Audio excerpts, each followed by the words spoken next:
Hey everybody, welcome to another episode of Outer Sounds. We're here with Henry Birdsey and Zach Roden of Tongue Depressor, and we've selected their new LP in the quarter column for the June Outer Sounds selection. So we're happy to have them here to chat about that and their music. How you doing, guys? Good. Great. Nice. So I wanted to start, initially just like get a little bit of background. You guys have both been making music for a long time, but how do you initially like meet up and start collaborating together? We met, I guess it was 2017, beginning of 2017. I was writing a upright bass quintet piece at the time, and knew Zach through an old composition teacher of mine. And so we linked up for that, and kind of the exchange was he would play bass in the piece. He'd be one of the 5 bass players, and I would record a record or 2 of his. So that's what we did. We went to the studio, and I recorded Stare and Bone Folder. Yeah. So it's kind of a cool trade from the jump. Like I record an album, he plays a piece. Yeah. How it rolls now. Yeah, that's not bad. But I think the significant part of that whole thing was this whole project started from one of those days, right? Okay.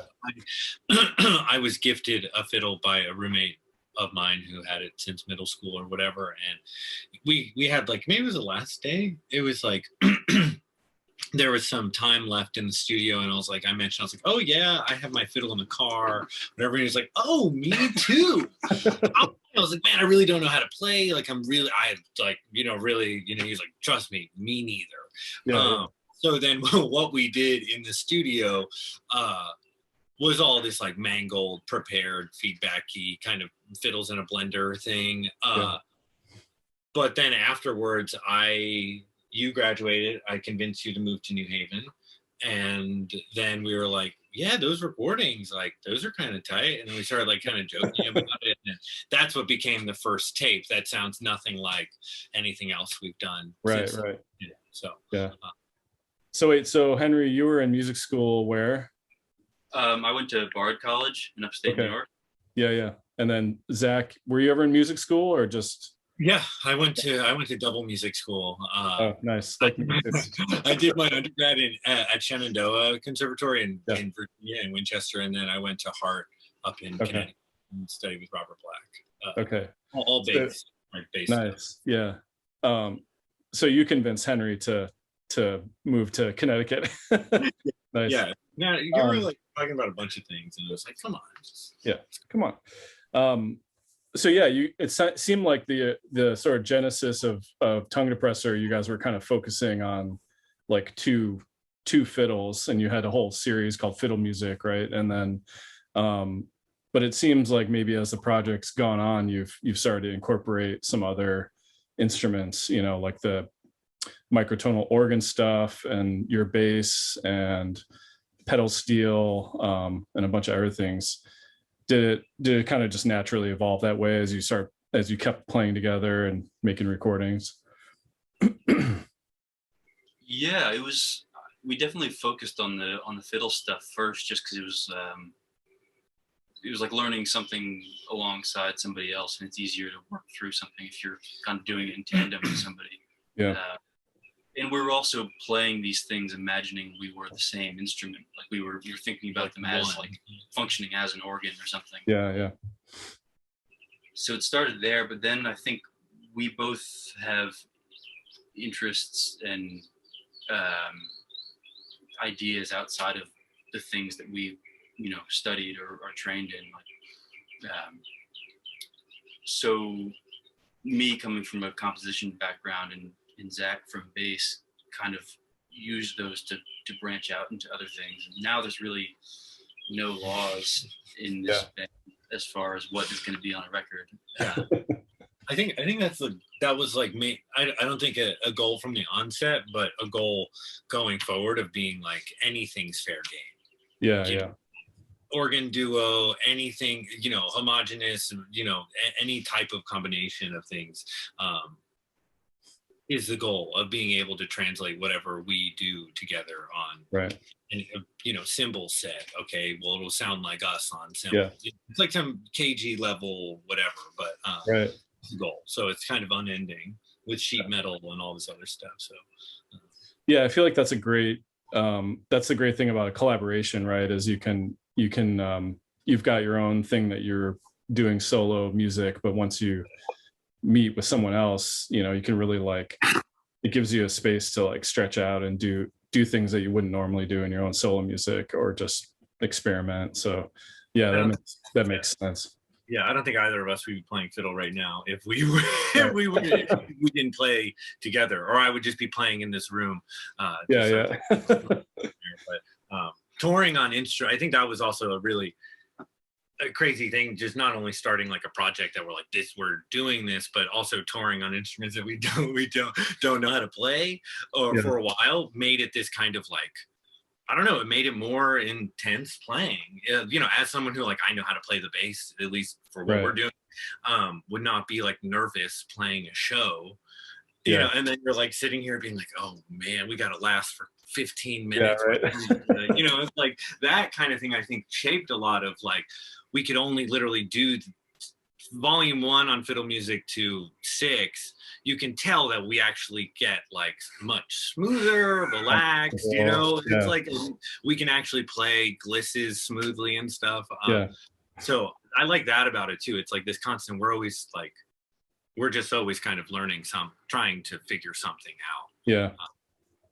Yeah, I mean, that's nice about a limitation like that, where it's an instrument you don't know well, and so you're not going to like, bring, especially if you're improvising, right? You're not going to bring like necessarily all your preconceived stuff that you all the stuff have under your fingers, to it. You have to like really be on edge and like explore the instrument to like get something that sounds good, So what was I gonna say? Is most of your music, has it been improvised, or is like combination of like composed, structures and improvised music, or a little bit of everything? It's kind of a question that comes up a lot from other people, and we talk about it with ourselves. I always really hesitate to call it improvised music because well, there's a whole other set of connotations that are, reasons why I don't think it's really appropriate for this music. It doesn't make sense, but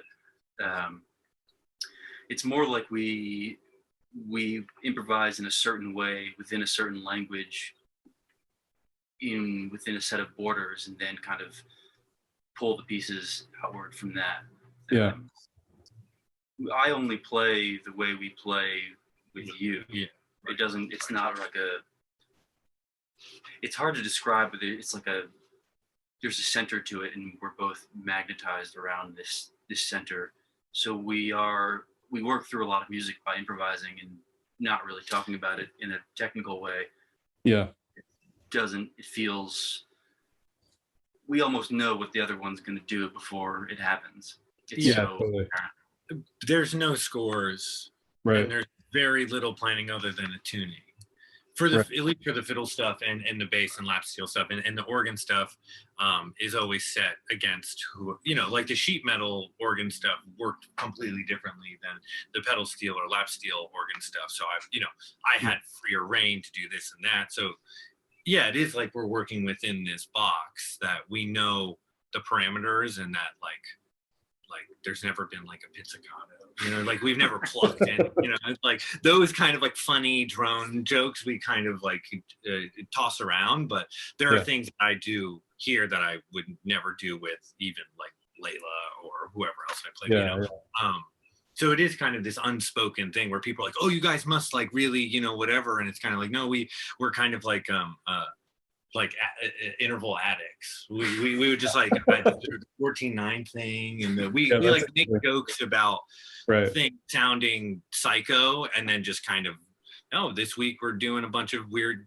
3 tritone stuff, or right. Just, but yeah, it's like a pot of stuff that we. Yeah, I can hear that for sure. I mean, the stuff that I've heard it sounds like you two have developed a language together. Yeah. And then you're exploring that language, but it doesn't sound, like it's, written on paper or composed or whatever necessarily, but you guys both like intuitively, understand, structures and timbre and tunings and all that kind of stuff too, so that's cool. What drew you guys to like microtonal music or, alternate tuning systems and just intonation, stuff like that? I know it's a long I was like, oh man. I mean, there's 2 answers. One is that, we've all been hearing this stuff all of our lives, especially if you're playing an instrument that's fretless. Right. Yeah. You're aware of what goes on between the notes, as they say. Mm-hmm. But I guess the more appropriate answer is I studied with Kyle Gann, okay, who's an amazing musicologist, composer, historian, scholar, writer. Yeah. He's really a brilliant guy, and writes great microtonal music. And he kind of made me aware of that I could write music, play music, listen to music, record music in this other tuning system or set of tuning systems. He was just the first person who said, this thing exists, you can do it. Mm-hmm. But then from there, it was kind of it was something that I just pursued on my own. I think there's a level of you have to develop your own language with microtonal music, just intonation. It's it seems really heady and esoteric if you look at stuff about it on a page, and in order to make it come to life, you kind of have to just pick up a fiddle and listen to it out, like start to hear the things that you can read on paper. Yeah, it seems like every composer who uses those systems, they have their own variation or tweak on the tuning systems, and it's just like kind of endless. But I agree, it's like I think everyone finds their way to like into it by listening, and hearing what this stuff sounds like. And the first time I heard like music and just intonation, it just like my mind just kind of like melted away. I was like, whoa, this sounds so wrong, but it sounds perfectly right, at the same time. That's what's so crazy about it, because you're so used to hearing equal temperament, and it's just like, once you hear it, you're like, okay, this is amazing. Yeah. And we kind of approach it from a very like raucous, fairly ruleless vantage point. I think that's where the improvising comes in. Yeah. Navigating of whatever interval we either think is crazy, get stuck on, jump on, surprise, whatever, and that's where I think the fork becomes many. Yeah. So most of your music, so far has been, released on cassette, and I know both of you guys, you've played here in Vermont, and like you've done a lot of touring, a lot of like, kind of DIY stuff that seems obviously is outside of like the academic world, and might be more like you guys might be more slotted into like a noise scene, or maybe some improvised music scenes or whatever. But I've always been fascinated about bringing kind of some of the academic music world. This is something that I've tried to do with my music as well, bringing like some of these kind of sounds and ideas and even compositional ideas from the academic world into this kind of like, you know, into the basement or whatever, you know what I mean, wherever, and bringing it to people who may have no clue about any of that stuff, but they get to hear it, you know, like they get to experience it. So how do you guys see that sort of like that divide, or the way to like bridge those worlds, and also different scenes of music, and, you know, different kinds of music that way? I know that's like a general question. Yeah. It's hard to answer because I think we do it a lot without really thinking about it or talking about it. Yeah, it's not like an intentional thing, obviously. Well, it's also a conversation that's been done with us. Like when I was leaving grad school and us starting, like, you're a bass player, you play the bass, you only play the bass. So I was like, whatever, I don't care, you know.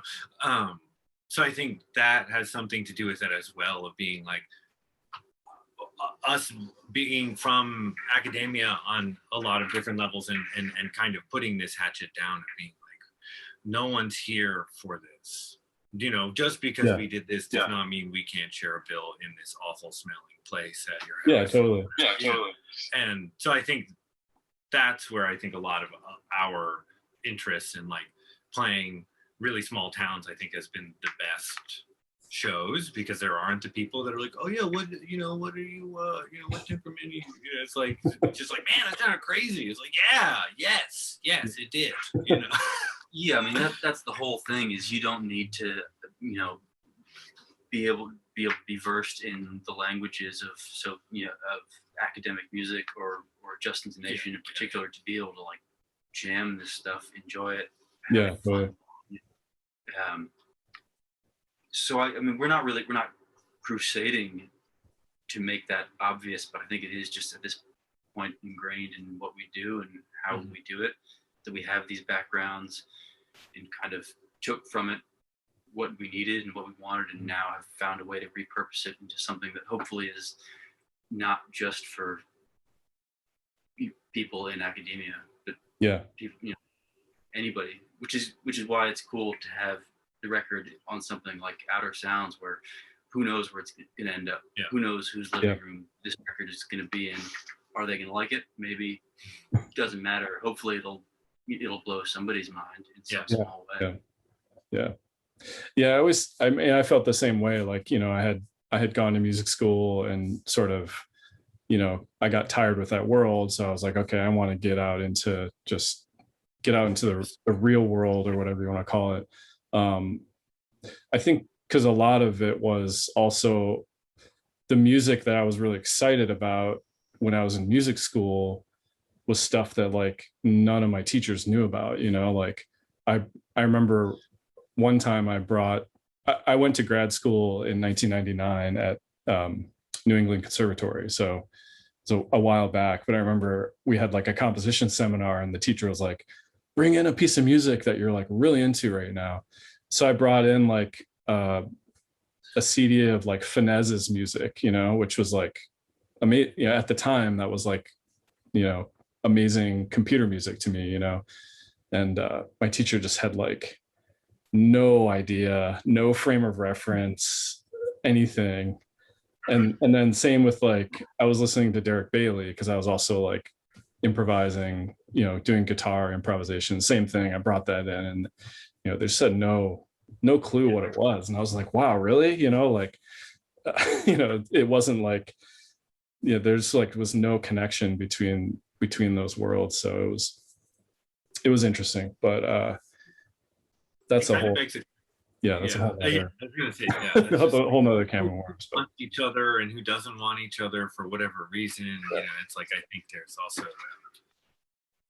but I mean, Henry was at Bard, where probably a place where there probably was a little more like, you know, cross fertilization like that, because it seems to be a more open-minded place. Yeah, for sure.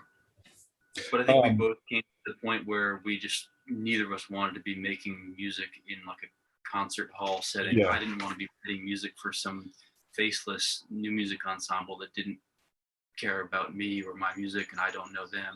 Yeah, that's totally. just a bad relationship from the jump. It's more fun to make music with your friends. Yeah, exactly. So, so how did you guys, or when did you start working on in the quarter column? When did that start coming together? Was it actually during this whole year of COVID, or did you start working on it before then? There's the interview. We did an interview with Red Scroll, and at the end of that, they were like, "We should do a record." They want to do a record with you guys, yeah. Do a record. So it was kind of after. I guess it was a little bit. It was pre-COVID, but not too far back.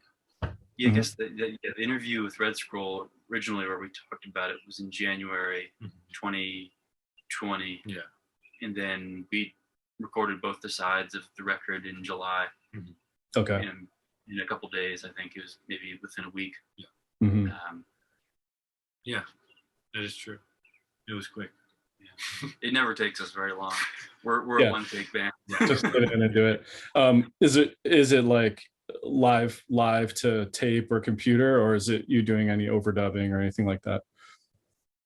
We occasionally do I wouldn't even call it overdubbing. We record multiple parts and then just kind of like mesh them together in certain parts, and almost like dub faders ride certain things out for a little while. But like that's only happened on a couple, like Broad as a Road. There's a shift, right? But like all the fiddle musics are live, everything else is live. But then this record was live though, right? I mean, all the loop stuff and there's the bass and organ. Yeah, everything on quarter column is definitely live. Yeah, that's one of the things. Oh, go ahead. We're always thinking about how to play it live. That's always the thing in the back of our mind. Yeah. So the records they can't grow out of into something that we can't do. Just the two of us. Yeah, that makes sense. Because the one thing about the new record that I really like is that there's kind of layers of textures and sounds and some different things going on. It's not just like two instruments or whatever, because I think probably having to do with the tape loops you guys were layering down, and then maybe some of this kind of collaging kind of stuff that you were talking about too. So I love the new record. I think it's amazing. So what have you guys been doing during like this past year? I know because you're talking about you do a lot of this music so you can perform it live, and I know you guys both have like toured a ton. So how difficult has that been to like not be out there and presenting your music live? If we didn't live in the same place, I think it'd be horrible. Yeah. So throughout this whole thing, we were a pod, so we could jam. So it was like kind of business as usual without gigs, it felt like. But we got really used to it. And then we were like talking about the record, and we have a couple other LPs that are like done and coming, and the next volume of fiddle music. So there's all this stuff coming, and I was like, we're like, oh yeah, we got this and this, and you were the one that was like, dude, no one's heard any of this in like at all. And I was like, oh my god, right? Like I've like moved on from even the tape loop stuff, like right. Ago. I mean, it was like, okay, that's done. Okay, what's the next thing? So it's been at least we've had a good time. It could have been much worse, I guess. Yeah. We've been recording a bunch. We've recorded more in the last 7 or 8 months than we have. It's been the same as the years before that. Just in the last that's few great. months. Which is great, but it is a little weird to be to have all of this stuff, this territory that we want to go into, and just kind of it's like we're waiting until we can do it. Right. I think that's the thing, right? That's the thing about putting out an LP versus putting out cassettes is like the direct nature of it, right? So like LP, you have to like wait a year for it to come out or whatever. Cassettes, you can, as you guys know, you can just burn them at your house, and like they can be off to people, like, and same with digital too, Bandcamp, we finished recording yesterday and we can start sending it out to people. So that's always interesting when there's a lag, like you said, of like, you're already on to the next thing, you know, and you're like in your headspace is in a totally different zone, and then you've got some older thing coming out. And you're like, oh yeah, that. Yeah, I forgot. Yeah, totally. I mean, I listened to it a couple times when we were like coming up to even getting copies and being like, oh Yeah. wow, Yeah, because we're constantly dealing with others, recordings and working on new stuff. So it's kind of like, oh right, I forgot about that. You know, on even how the loop sounded, I like pulled it out and played it again. Kind of, it's like, oh right. Yeah. I like that though, in some ways. But the cassette is, that's why we can't stop. Yeah, direct. So yeah, now that things are starting to finally like, get back to normal-ish, you guys gonna get out there and start playing shows and do all that, see what happens. We're playing a show at Red Scroll. We can blow them up. They haven't said it yet, but it's happening on July 3rd. Okay, great. Just us, I think. Yeah. Mm-hmm. So like a record release thing or something. Huh? Is that like a record release show, sort of? Yeah. So to speak? Yeah. So to speak, a show celebrating this. I think they have a handful. We don't have any copies, which is great. Yeah, that's great. Yeah. What you should do for the record release show is you should drop like 3 brand new tapes at it. No, that's exactly what I said. I was like, we need to roll up with a bunch of stuff. Yeah, just like here's all this new stuff. Forget about that. Yeah. You guys already have the record, so just here, take the next thing. I'm all about that. Yeah, that'd be fun. So, so where's the what's kind of the next what are the next sort of spaces and sounds that you're like exploring that you've been into in more recent times? We've been working on a trio record with my roommate and our great friend Austin Larkin, who's also played at the shop. Yeah, he played up at our shop.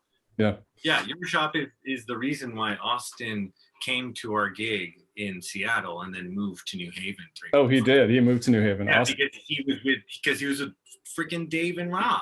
So yeah, of course, right. Dave was like, oh yeah, hanging out, driving him down to Boston and whatever. And we get a message and was like, oh, my friend in New Haven has a room opening up after we met him in Seattle. And he was just like, yeah, I'm gonna come out.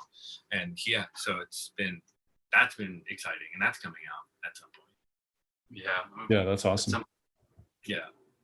So that's like three fiddles or different stuff. I'm playing bass. Yeah. Austin's on fiddle, and you're playing cello. Henry half-size cello. It's an actual trio, a string trio. Yeah, a string trio where this is the classical music moment. Yeah. But Austin is just an unreal string player, thinker, just how he approaches the instrument, how he improvises, and playing duo with him. I have a duo with him, and we played a bunch of violin and bass stuff. And then when we did the trio thing, it really did totally shift in this amazing way. And it was really surprising to all of us. We listened, wow, these are sounds good. Yeah, it's cool when you can. So it's cool when you can have like have a duo project or something, and then you bring someone else in there, and they just kind of gel right into it, and it just makes it like even that much better, Totally. Yeah, I mean, the last year I was just gonna bring up Trevor. Oh yeah. I was thinking like the only other trio we've ever played with was with Trevor Saint, who plays glockenspiel. Mm-hmm. So this was the first official string collab, which is great, which is awesome. But we just run into the problem, right? If we have 4 people, we have like, is it Tongue Depressor, and then we have 2 names, or then does somebody become in the band? Right. Just call it Tongue Depressor. Yeah. And then, whoever's on it is whoever's on it. Yeah, exactly. That's how it works. Well, that's awesome, guys. I hope.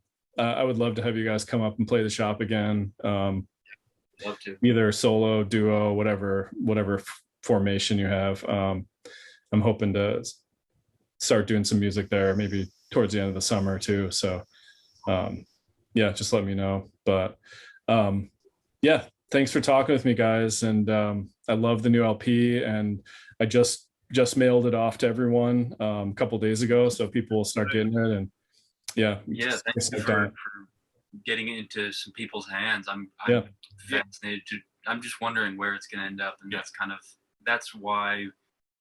That's the whole point of putting out these physical artifacts, is just to find out where they end up, the weird places. So right, cool. yeah, especially when it's like, you know, it's through some different channels. You know, it's like it might end up to some people that don't even know who you are. You know, and hopefully it'll get turned on to what you guys are doing. So Totally. Cool. Well, thanks for chatting, guys, and keep in touch, and talk to you soon. Thanks so much. Thanks for having us, man. Yeah. Bye. Peace.